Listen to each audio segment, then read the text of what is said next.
I'm Joe Piepiora, the lead system designer for Heroes of the Storm. And I'm Brett Crawford, the lead live designer for Heroes of the Storm.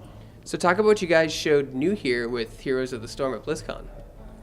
So diving right in, we released our new epic Nexus-born hero, Orphea. You can see behind me.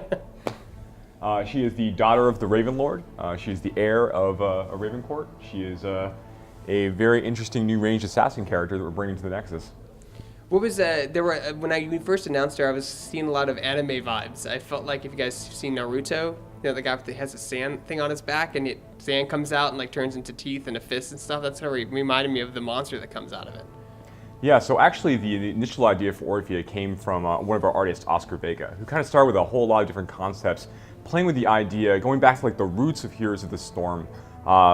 Of like, if we wanted to create like a daughter of the Raven Lord being a realm lord that rules over Curse of Hollow and Towers of Doom, two of our really iconic maps in Heroes of the Storm. Like, how could we have this character feel connected to the Raven Lord? And the initial silhouette that he came up with, we thought was gorgeous. This very interesting character, this dancer-like silhouette, where she's also kind of harnessing this great power that comes forth from her relic.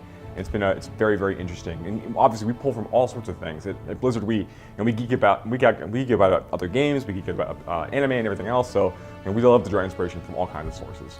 Okay, what are some of the challenges when you're making an ever-evolving game like a MOBA? Well, I think one of the biggest challenges for me as a live designer is making sure that we're keeping the game fun and competitive for all players. That's our pro scene all the way down to quick match players. And that's why we've been really focusing this year's 2019 gameplay updates into that realm, making more competitive matches.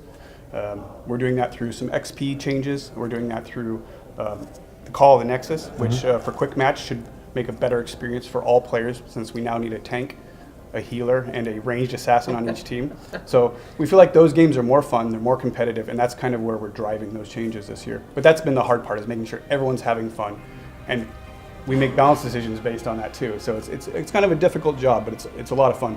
Go into a little more detail about that difficulty, because quick match has been like, a level of topic for a while in this game with people who don't want to do draft, even though that's like how you should probably play if you want the best experience. They just want to click their auto-select character, play in 30 seconds, because it started out like any game. It starts out rough and you guys finesse it. Talk a little about the algorithms and the stuff you guys do. Is it as simple as, okay, when we're queuing, make sure that you have a tank, a support, and a range, and then 2 randos, or how does that work? So yeah, let me dive in there. So quick match is our most popular mode in Heroes of the Storm. Right now, players can play against AI-controlled components, they can play in the quick match format, and they can play in our ranked play modes, Hero League and Team League.